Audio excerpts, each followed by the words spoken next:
online and 103.2 FM. This is Insanity Radio.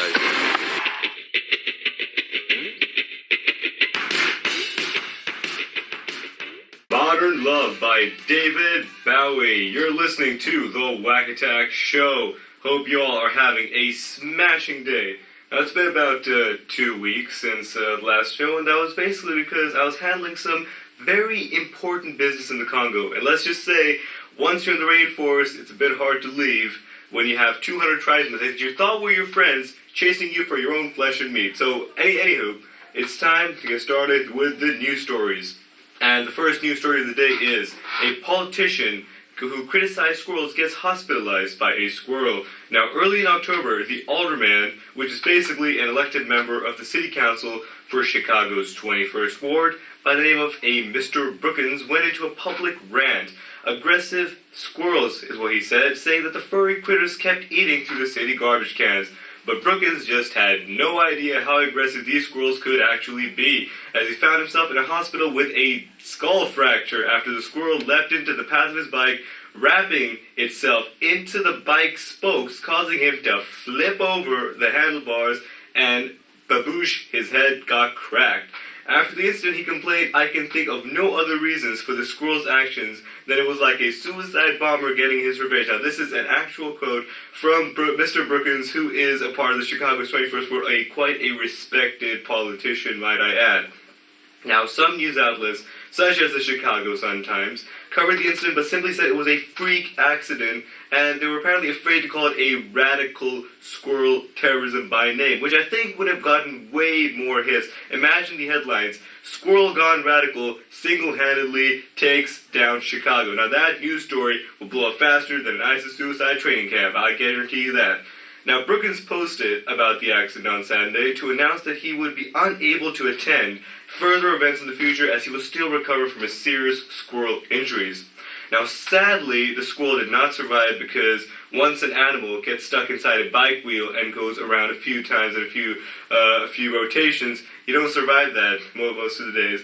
And he also made the image on the Facebook his cover photo. So he took the picture of the dead squirrel inside his bike, and then he posted it on his Facebook as his cover photo, as if to serve a warning for squirrels who might try to do the same thing to him again.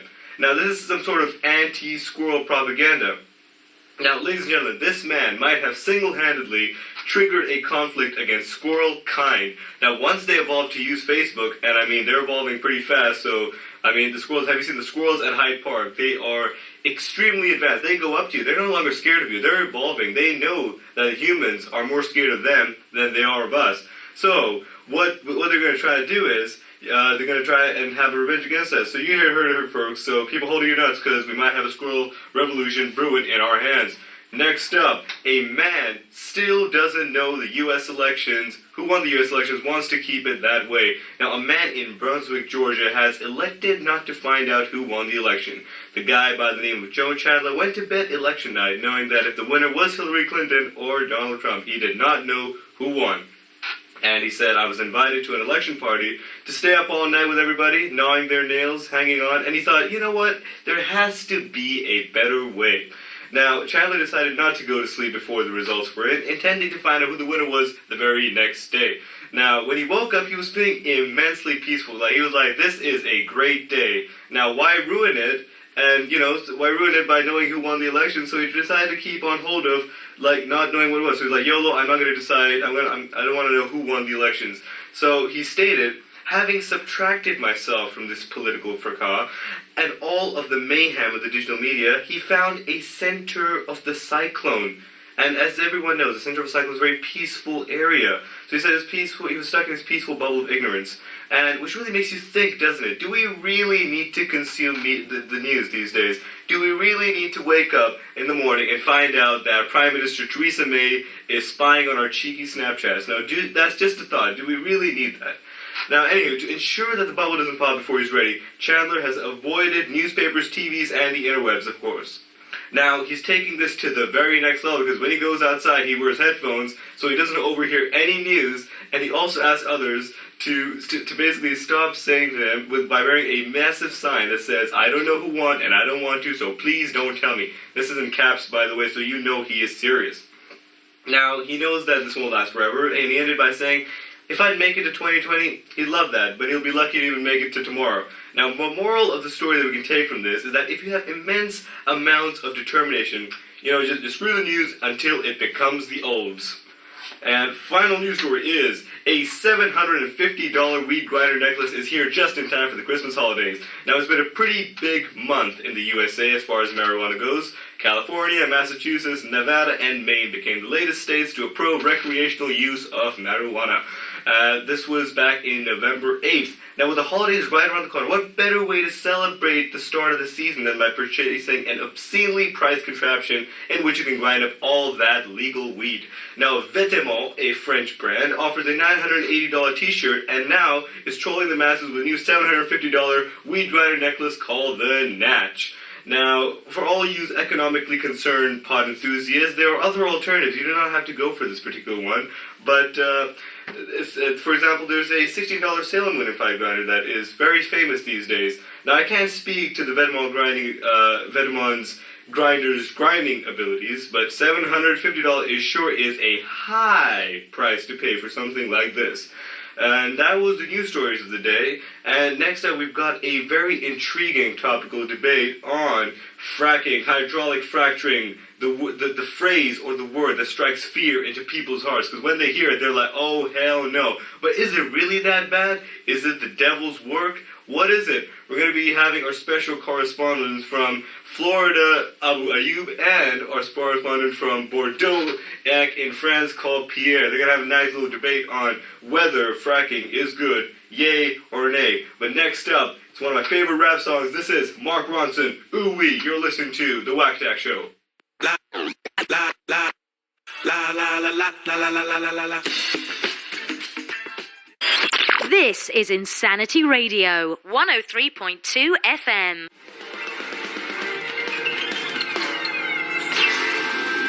Rock the Boat by Chris Cagle, a very fine country song back in 2001.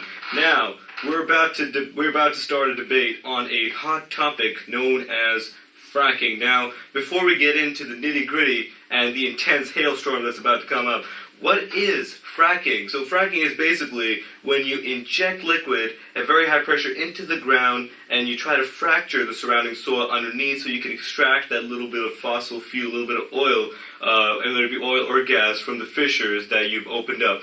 And so this has been quite a controversial topic, although this has been happening for over 100 years.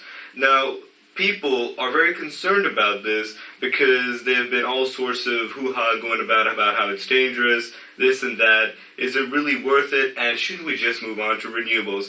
Now, the reason why we're having this debate is because the UK government has actually allowed fracking in several locations throughout the UK, so it's kind of topical in some ways. So we're going to ask, we got with us Abu Ayoub. So Abu Ayoub, how are you doing, sir? Hello, man. I am doing extremely well today. It is a fabulous sunny day in Miami, Florida. Okay, so he's coming at last from Florida, whereas we got Pierre from Bordeaux. Pierre, what's up, man? Bonjour, monsieur. It's not a bad day in the France. It is very cold and I am freezing my baguette off. Okay, so now that we have our two gentlemen introduced, what are your thoughts, Abu Ayoub? Should fracking be allowed? Should it not be allowed? Do you like it or do you not like it? Well, man, in my opinion, I think fracking is a very important and necessary thing. Now, before I was selling surfboards in Miami and before I was building stadiums in Qatar, I used to be working at an oil rig. I am a very big petroleum engineer. Now, there are simply not enough fossil fuels reserves left in the world for us to dig out and use up. So why not we use the minimal ones that are still locked up in the earth? Is that not a reasonable thing? Should we not use every little thing? Now, I grew up, and whenever I missed a little speck of rice in my plate, my mother would go ape crazy on me. She would literally start beating me up and said, you have to eat the last rice, even if I was literally puking on the ground. So, moral of the story is that we must finish every single drip of oil from the soil. Okay, so he says that there are no fossil fuels left, so we got to make use of what we have left. Pierre, so are you going to counteract that? What are you going to say? Are you going to say that you're going to agree with him? Because we do need fossil fuels. We're heavily relying on them these days. So what are your thoughts? I personally disagree with him. I think that oil is not the way forward. We have to move on to more unconventional methods. Fracking is still a conventional method. We have been using it for hundreds of years. That is an outdated method. I do not believe that we should continue this any further. And because fracking, I have done my research, I have Google, I know how to do research. Fracking involves pumping a concoction of water, sand, a chemical. Now, very important phrase here, the chemical. Now, chemicals, they can contain many sorts of things. We're talking acid, we're talking bleach. We do not know what chemicals they have over here. Do you really want those chemicals to be in your fine water? I do not want to drink chemicals. I'm already drinking fluoride as it is in my water. I do not want it to be contaminated with acid. So, in my opinion, contamination of water, it is not a good thing in my opinion. Okay, that's a valid point. So how are you going to counteract that, Mr. Abu Ayyub? Well, my friend, I worked for quite a shady oil rig company because it's quite difficult to find oil jobs these days as prices are quite low. I mean, you guys are enjoying your free cheap oil, but it is putting us Middle Easterners out of work. I mean, seriously, we're pumping so much oil, we do not even know what to do with it. We do not even know where to put it. So much oil. I mean, seriously, like, if camels could run on oil, we could literally find a way to make them run on oil. But it is out of the question. But the important thing is that if you are able to make the fracturing process in a very particular way, we're talking regulations, we're talking nice big pipes, there is no margin for error over there. It is perfectly safe. I have been doing this for over 16 years. Let's take it 16, let's round about it to 16 years. And I have not seen one oil spill incident in my lifetime. So yes. Okay, so doing it properly, it has proven, because we've been doing it for 100 years, and it's only recently a problem because in US they've been continuously overhyping the use of fossil fuels, but that's why their measures aren't as strict as the ones over here. So Pierre, are you okay with if they were to use safer ways of fracturing? Do you think that's a viable? Are you okay with that? No more acid in your oil? Are you fine with that? No, man, I do not believe that is the solution. We need to move away from the conventional methods. It is not... as humans, we have to evolve. Now, we do not go back to being a fish. We do not stay being a fish. We go and become ape. Now, if we want to become further than an ape, become more civilized, we cannot start polluting the earth. Now, sure, my liquid may not contain the acid, but it still is quite dangerous for the environment, global warming. Leonardo DiCaprio, a good friend of mine, he went around the globe making a documentary for National Geographic saying how screwed we are. Excuse me, how utterly we have nothing to do. We are absolutely screwed in terms of that sea levels are rising, we have nothing to do. I mean, what you still want to keep digging for oil? It's absolutely crazy in my opinion. Okay, Abu Ayyub, I'll let you counteract that after the break because we're having a very heated debate on the topic of fracturing. Let us know your thoughts by sending us a message on our Twitters or by giving us an email at insanityradio.com. But next up, we've got a couple of intense power ballads to keep your feet on the ground, moving constantly, 24/7, or for the next 10 minutes at least. This is I'm So Excited by the Pointed Sisters.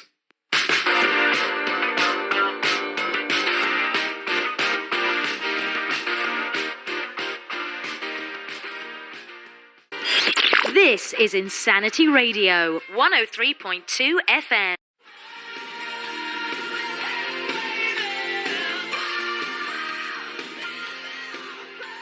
Living on a Prayer!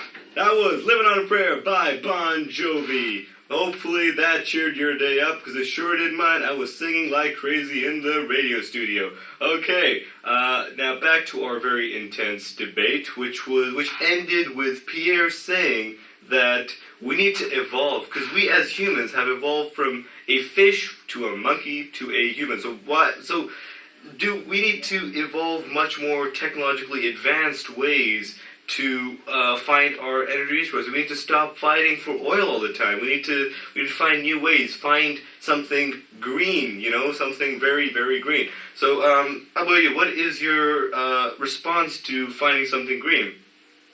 Now, let me tell you this. using natural gas in our homes to power our cars uses far fewer carbon emissions than coal. Now tell me, right now, Kenya is using a lot of coal. They love their coal. They cannot stop burning the coal. It is like they've got a gold mine and they keep on burning the coal. It's this coal everywhere in India. So what is it not better to find the what you may call it, shale, or not shale, but to find the gas and to transfer that to them so that there are fewer carbon emissions? Because let me tell you, mister, there are a lot of Indians out there. They are making children like crazy. There's everywhere you go. There's a little Raj there, little Gupta over there. Everyone is giving birth like crazy. Now it is much better to let the supply with the demand, because we got too much demand these days. It is time to match the supply by using natural gas to supply the people. Now, what I would like for him to respond in a particular way, because I'm telling him that carbon emissions are quite low. So, Pierre, he says carbon emissions are quite low for natural gas compared to coal. That's a pretty good idea. Now, that's quite a good way to slowly transition, because, we can't just flip the system, flippity-doo. We can't do that, because that's not good. So, what are your thoughts on if it's much more safer? I am a critic. I do not think that it is good enough, personally. Because, sure, you say that the fracking is somehow environmentally friendly, which it is not, but in order to transport the oil or the natural gas, especially the natural gas, you have to transfer that using ships, using heavy trucks. Now tell me, does that not use a lot of oil? Of course it uses a lot of oil. A truck does not run on solar panels unless Elon Musk, who owns Tesla, can find a way to make trucks run on solar panels. It is not probable in the current situation or the current time frame we have at the moment. So the fact that he is saying that it is somehow environmentally friendly is absolutely hogwash. Absolutely hogwash. Now, I would suggest personally that to look at Sweden. Look how happy the Swedish people are. They are so happy that they are investing their time into improving their meatballs. Now, I want to live in a country that can invest time in making their meatballs more sweeter, more tastier. Why cannot we live in a world where the problems are not the fossil fuels, but problems are the meatballs? Because that is really, the end of the day, what we need to perfect. The meatballs. Now, that was a pretty strong argument. How are you going to counteract meatballs, man? I mean, that's like meatball. That's a low blow right there. I mean, you can't really come back from that. Can you actually come back from that? Well, let me tell you, I have got a great comeback. What are meatballs in comparison with Vladimir Putin? Now, I do not know what's more dangerous to you, a meatball or Vladimir Putin. Because let me tell you, I personally am a big fan of Vladimir Putin, but there are a lot of countries out there, such as the USA, who do not like Putin. But I mean, they're trying to be friends right now, but that is against the question. The main thing is that the United States, for example, even the UK in some examples, are highly dependent on countries such as Saudi Arabia, Middle East, Russia even, because Russia produces a lot of oil in the Ukraine. Now, if they move completely to renewable, they will not be able to have enough supply. So they're going to put emphasis on Vladimir Putin. Vladimir Putin will be able to control the oil of the world. Do we really want Vladimir Putin to control BP, to control Shell? No, we do not want Vladimir Putin anything. I would not let Vladimir Putin near everything. Now, I will tell Mr. Pierre that he needs to keep his meatballs in check, because Vladimir Putin is coming for his meatballs and he is quite hungry and he will eat them. Okay, Vladimir Putin. That's another low blow. So we got, so far, we got fossil fuels locked in the bedrock formation, so that we need to extract as much as we can, so that we got to be supplied with demand. Overpopulation, that's another problem. And the counter side is that too much pollution. We need to find different ways. Now, Pierre, you said to find different ways. You haven't really told us what different ways actually are. So, in your opinion, what in your opinion is an alternative? Because right now I can't think of any, personally, because oil is simply too powerful right now. Well, let me tell you. Personally, we need to take the inspiration from European countries such as Denmark. Now, Denmark are, I think, completely renewable. They've got a lot of solar panels. No, that is what we don't know about. They need wind power. We need wind farms, hydroelectric power, and what you might call it, hydroelectric wind farm and solar. Okay.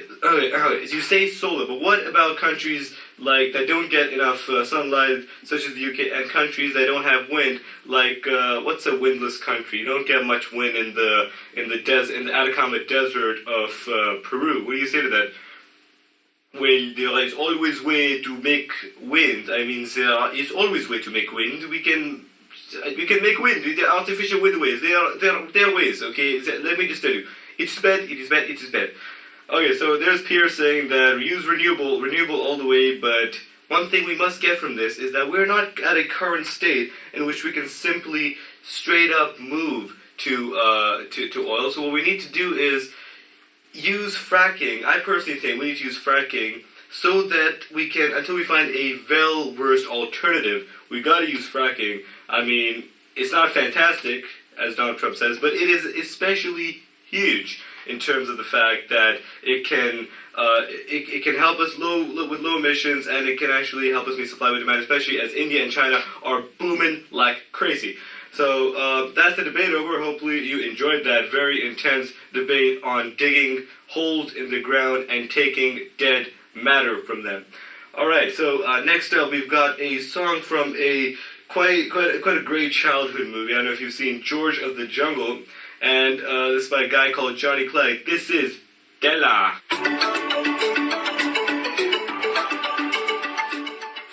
This is Insanity Radio, 103.2 FM.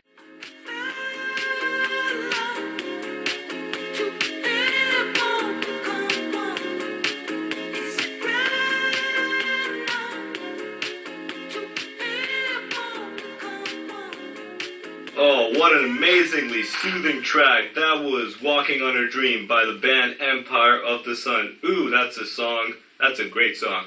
Now, before we get into the feel-good tip of the day, how to make yourself feel good, I have a few shout-outs for a few regular listeners that have been listening to us for a few weeks, and these and have said that the show has inspired them in many different ways. So, number one is Mr. Bradley Sparks from Stoke-on-Trent, and he says he's currently listening to the radio, and he's pumping up, because he's doing his homework, he's getting pumped up from the music, trying to do his homework. Then we have Mr. Oliver Look from Manchester, University of Manchester, and he says he's revising and the music is stimulating him through his revision session. So thank you guys for listening to that. And then we have Sir Brad Lowe, who has his first day at work in central London, and he is listening to the radio show because it's inspiring him to have a nice, lovely, and feel-good day. And finally, we have a regular tweeter, regular listener who's been tweeting for quite a while, Mr. Badger Smacker, for regularly listening and giving very constructive criticism, especially throughout today. So thank you guys for listening, and if you ever want a shout-out, just listen to the show and say how good it makes you feel, because that makes me feel good, and that makes you feel good because I'm shouting you out, and then, yeah, vice versa. So feel-good tip of the day. Now, this may seem like a really weird feel-good tip of the day. It's not like the conventional drink chamomile tea that I've been saying for a while now, but it is simply look in the mirror. Now, this could be a actual mirror, or it could be your phone. Just pick up your phone and turn the camera on. Now, I'm not sure if you all have seen Snow White, but I'm sure everyone's familiar with the premise. Mirror, mirror on the wall, who is the greatest of them all? And then you look in the mirror, and then the only thing you can see is yourself. So that way, you're stimulated to have an amazing day, because you look in the mirror, and then you're having a good day because you know that you are the greatest of them all. And then you're ready to kick some butt and have a lovely day because you know that you are the greatest of them all. Because mirror, mirror does not lie. That is a saying that has been said for the past, not more than a decade, for centuries. Because the mirror does not lie. So look in the mirror and make yourself feel good. So that has been the Whack Attack Show for today. Hope you all have had a nice time listening to our shows. Let me sum it up for you. So we started off by a few news stories. A politician who got criticized by a squirrel got his head fractured by a squirrel. The irony is unreal, and that may lead to a squirrel revolution if we're not careful, because this anti-squirrel propaganda is getting out of hand. And especially Mr. Bradley Sparks listening in Kiel, in Stoke-on-Trent. You guys got a lot of squirrels there, so you better hold on to your nuts, because squirrels are getting pissed off these days. Next up, we had a man who still doesn't know who won the U.S. elections. And it really proves the point that ignorance is truly bliss, because he's so relaxed, because he doesn't listen to the news anymore. He's in a chill zone, a chill bubble of his own. He's feeling good every single day. So, moral of that story is, leave the news until it becomes the olds. And then we had a $750 weed grinder necklace for all you pot enthusiasts who want to spend that cha-ching on your bling in terms of your grinding. That did not work, but that for all you weed enthusiasts over there. And then we had a very smashing, earth-shattering debate on whether fracking is a good thing or not, and we came up with the conclusion that, sure, there are some negatives, but there are negatives and positives to every single thing. But right now, we definitely do need fracking if we are to supply India and China and some other countries with the amount of energy they need, because they want that energy, and they feel it's not fair.